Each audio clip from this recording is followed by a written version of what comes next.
Boa tarde, estamos dando continuidade às apresentações dos trabalhos na área de literatura, hoje, 27 de novembro, no segundo SED, Seminário de Discentes e Egressos do Progel.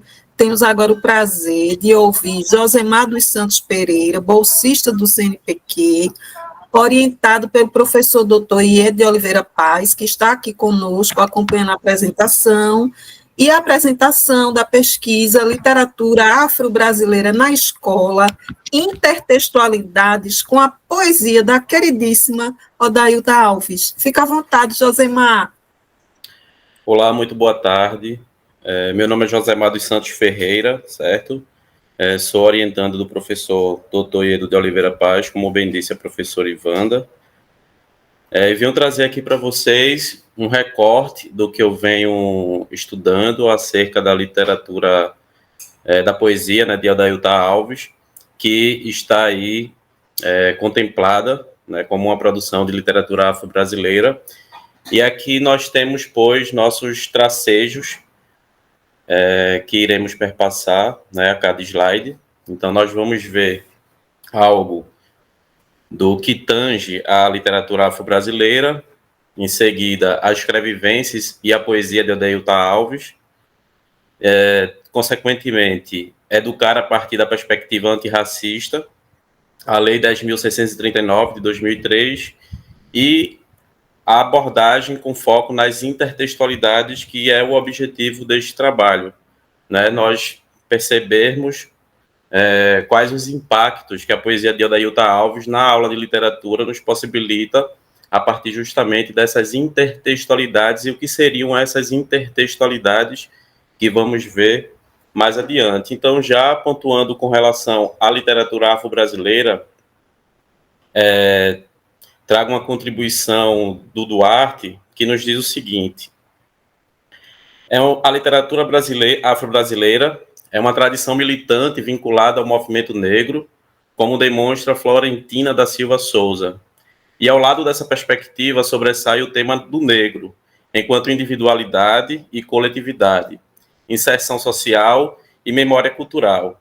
E aí, para complementar o que o autor vem defendendo enquanto conceito, né, por uma literatura afro-brasileira, ele nos vai elencar 5 pontos que essa literatura afro-brasileira ela abarca, não necessariamente todos os 5, mas também nenhum deles isoladamente, mas alguns desses pontos são articulatórios, não é? Eles vão estar evidenciados nessa literatura afro-brasileira de forma articulada. Então, nós temos aí a questão da temática, né, em torno dos povos negros brasileiros, a autoria negra, o ponto de vista, a linguagem e o público. Desses 5 pontos, destaco como principais os 3 primeiros, certo? Como vamos ver, sim. E aí, ao final da sua...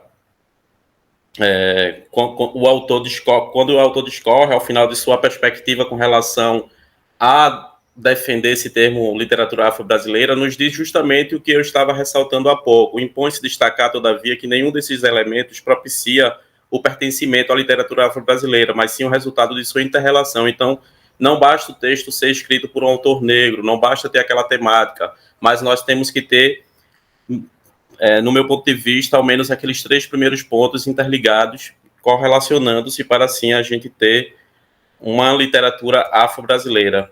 E aí, justamente com relação a esses pontos, nós vamos ter o que o autor salienta como a questão do ponto de vista, que vai nos ser bastante viável para compreender a poesia de Odailda Alves com o viés que nós queremos, que estamos abordando, né, aqui, é a questão da escrevivência, né, dessa escrita vivência da mulher negra, que a Conceição Evaristo nos traz como um conceito que, a princípio, não era um objetivo da escritora que o termo escrevivência tornasse um conceito, mas assim o é, não é? E já é aplicado em outras manifestações artísticas, para além da literatura.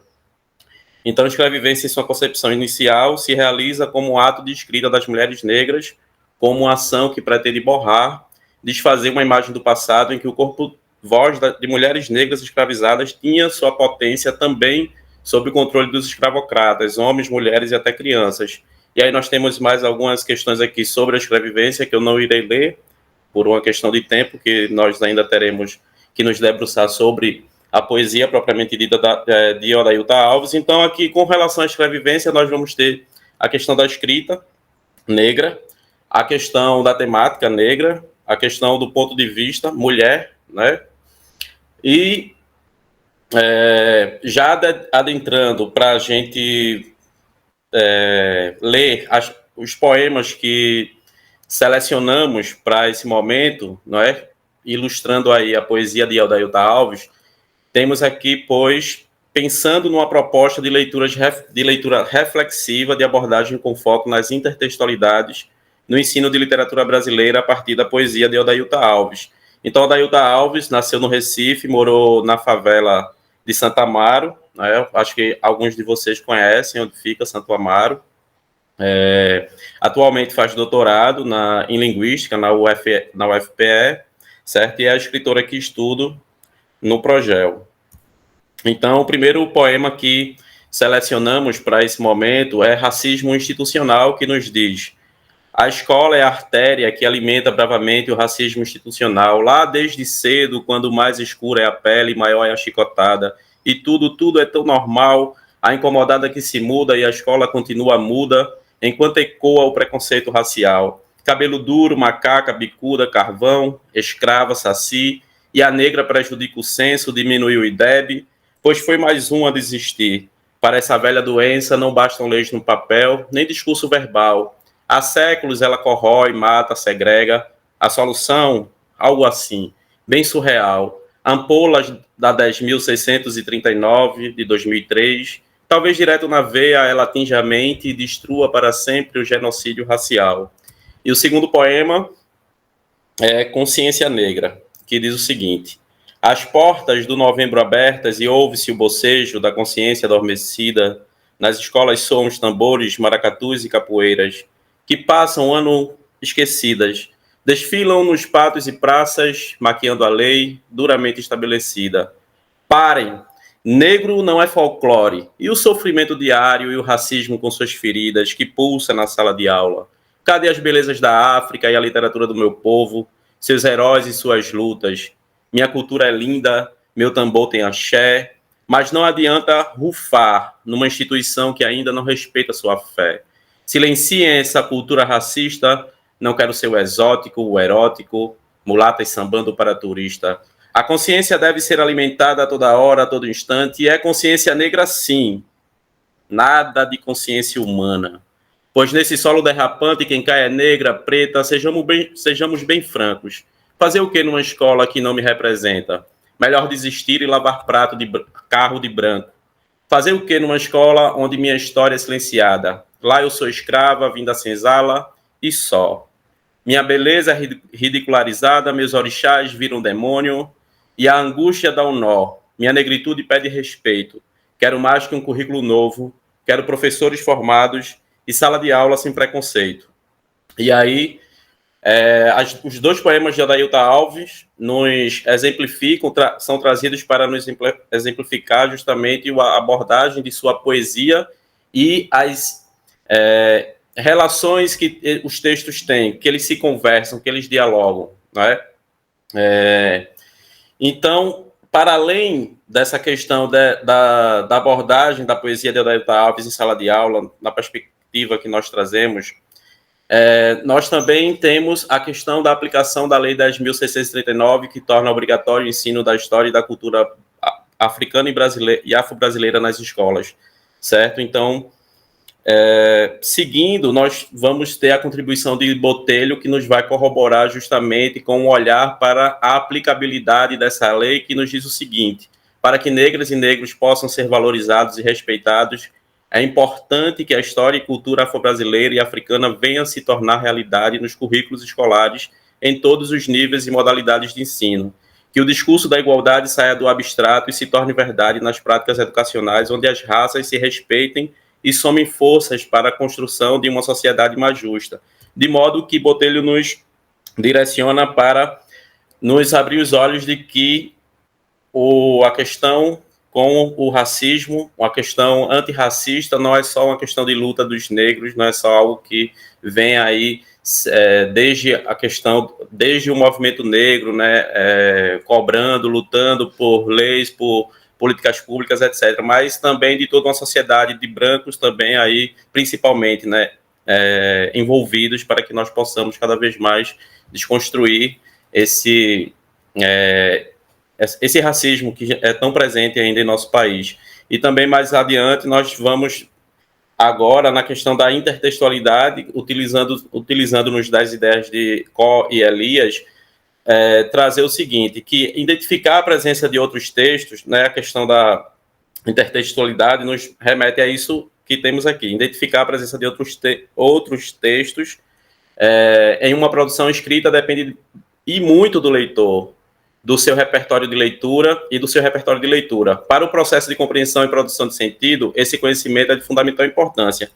Então, numa questão intertextual, como já vimos ilustrado com os 2 poemas da poesia de Odailton Alves, nós podemos elencar justamente aqueles pontos que estávamos vendo agora com a questão desse ponto de vista sendo da mulher negra brasileira e nos aproximarmos também de sua autoria, né, da própria Odailton Alves. Então, aqui nós temos os 5 pontos, remontando lá os pontos do Assis, né, sobre essa literatura afro-brasileira, e quais os pontos a considerar com a atuação docente, né, que o docente ele tem uma ação transformadora, que isso vai gerar que o aluno se aproxime, aquele aluno justamente que vem com capital cultural, que está um pouco discrepante daquilo que o sistema educacional espera, principalmente, não é, os alunos negros, o despertar de interesses intelectuais, estimula a conscientização do aluno sobre suas origens, perspectiva de transformação social, numa direção contrária justamente aí à questão da violência simbólica, que é quando, mesmo com essa discrepância de capital cultural daquilo que se espera no sistema escolar, o aluno acaba sendo violentado simbolicamente, de forma que ele, para alcançar uma determinada linguagem, para alcançar determinado capital cultural que é valorizado nesse sistema escolar, acaba passando por essa violência de que, enquanto ele busca alcançar, o tempo passa, outros alunos já foram promovidos e ele vai ficando cada vez para trás porque ele não é representado, porque, enfim, por inúmeras razões nós temos aí essas questões de violência simbólica. Então, a poesia de Odailton Alves, ela nos permite também vamos dizer assim, esse afastamento da posição do professor enquanto docente de uma perspectiva de uma ação transformadora em sua prática cotidiana. E, como considerações finais, nós temos que a poesia de Odailton Alves, contemplada nos poemas Racismo Institucional e Consciência Negra, nos possibilita intertextualidades não apenas com o diálogo que ocorre entre seus tecidos. O contexto de vida dos alunos e sua leitura de mundo imbricam-se à experiência de fruição dos textos, possibilitando que teçam novas leituras de mundo em função de uma percepção crítica e reflexiva. Então, aí, a questão das intertextualidades não são apenas com relação a que os alunos percebam como os textos eles se comunicam, mas também como a leitura de mundo deles se comunica com esses textos. Então, intertextualidades, sim, no plural, quando vamos nos tratar aqui com a poesia de Odailton Alves nesse trabalho, imbricando, pois, a vivência, as experiências desses alunos. Então, destacamos os esforços no ensino de literatura brasileira, estimulando atitudes que são de responsabilidade de toda a sociedade para o combate ao preconceito e à discriminação da história, da produção cultural e dos corpos negros. Essas são as referências. Muitíssimo obrigado pela atenção. Parabéns, Josemar, que trabalho lindo, tão potente, com escritora maravilhosa. Parabéns ao professor Iedo pela orientação desse trabalho maravilhoso, gente. Vocês estão de parabéns. Estou aqui encantada com as pesquisas. Vamos dar continuidade, e aí quem tiver alguma questão, por gentileza, pode se colocando no chat, tá bom? Vou encerrar aqui essa gravação.